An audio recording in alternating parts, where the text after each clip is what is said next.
Grigori Rasputin, o monge louco, o cara que manipulou a elite russa, se infiltrou na família do czar e influenciou o poder da Rússia. Sabia que tentaram matá-lo diversas vezes? Facada, tiro, envenenamento, afogamento, nada parecia pará-lo. Mas tem mais histórias envolvendo o Rasputin, tipo umas noitadas e umas coisas meio promíscuas. E é isso que nós vamos ver no vídeo de hoje. Rasputin, quem era?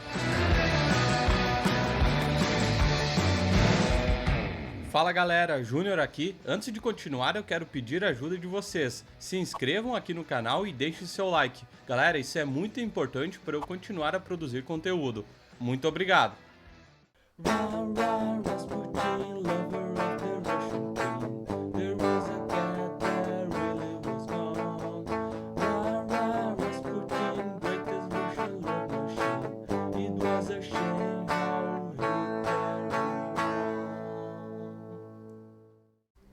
Rasputin foi um místico russo, autoproclamado homem santo, que se aproximou da família do czar Nicolau II e tornou-se uma figura politicamente influente no final do período imperial.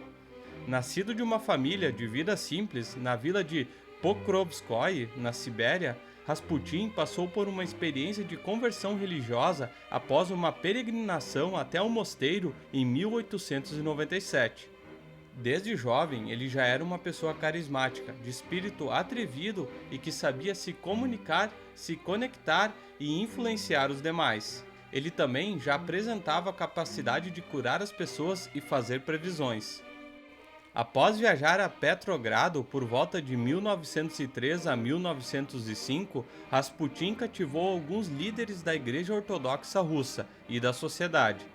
Devido às suas intuições e à fama de possuir poderes sobrenaturais, tornou-se uma figura da sociedade e, como já possuía uma reputação de místico, conseguiu até mesmo entrar no círculo altamente restrito da corte imperial russa.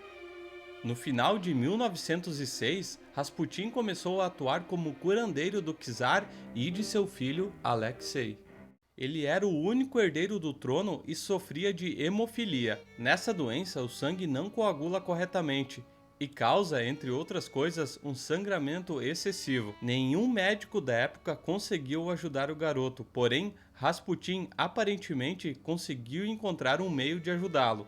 Então, após isso, o czar Nicolau II e a sua esposa Alexandra Feodorovna passaram a confiar inteiramente em Rasputin e concederam passe livre para ele dentro da monarquia. Desde então, a czarina Alexandra Feodorovna devotou a ele confiança total e devoção cega, chegando a denominá-lo de mensageiro de Deus.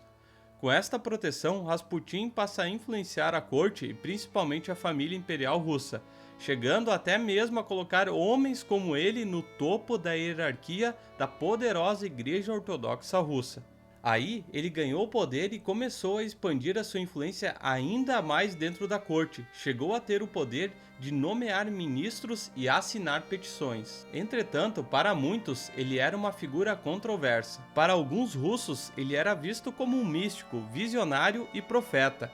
E, por outros, como um charlatão que só queria dinheiro, viver de banquetes e de pegar as mulheres de membros da corte. Foi então que as tentativas de assassinato começaram a acontecer. Eu digo tentativas porque não foi nada fácil dar um fim na vida do homem. Em 1914, Rasputin já detinha enorme influência na política russa. No dia 12 de julho, quando estava voltando à sua casa, de repente foi atacado por Kionia Guzeva. Esta mulher, que tinha o rosto escondido com um lenço preto, aproximou-se dele e tirou um punhal, esfaqueando-o no estômago, logo acima do umbigo. Rasputin afirmou que ele correu pela rua com as mãos sobre a barriga. Guzeva alegou que ela o perseguiu, mas Rasputin pegou uma vara no chão e a atacou. Coberto de sangue, Rasputin foi levado para sua casa e pouco antes da meia-noite chegou um médico da aldeia vizinha que o operou à luz de velas. Ele conseguiu se recuperar em aproximadamente 2 meses. Pensa, o cara levou uma facada bem dada e ainda conseguiu se recuperar. Isso naquela época. Hoje em dia, pensa, uma pessoa levar uma facada olha, são poucos que sobrevivem, ainda mais naquela região, né? Ali no estômago. Então, cara, naquela época, as coisas mais rudimentares, tem que se pensar, o cara tinha alguma coisa, hein?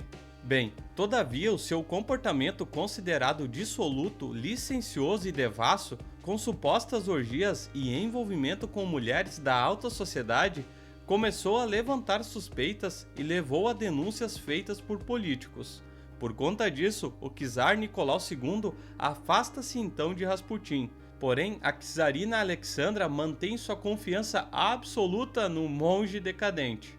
O seu poder cresceu muito em 1915, quando o czar deixou a capital para dar uma olhada nas tropas lutando na Primeira Guerra Mundial. Bom, nesse período o Rasputin conseguiu ficar um pouco mais livre na corte e isso deu ainda mais poder para a Imperatriz Alexandra e para o Rasputin. Porém, a popularidade dos dois foi diminuindo conforme a derrota da Rússia na guerra ia aumentando.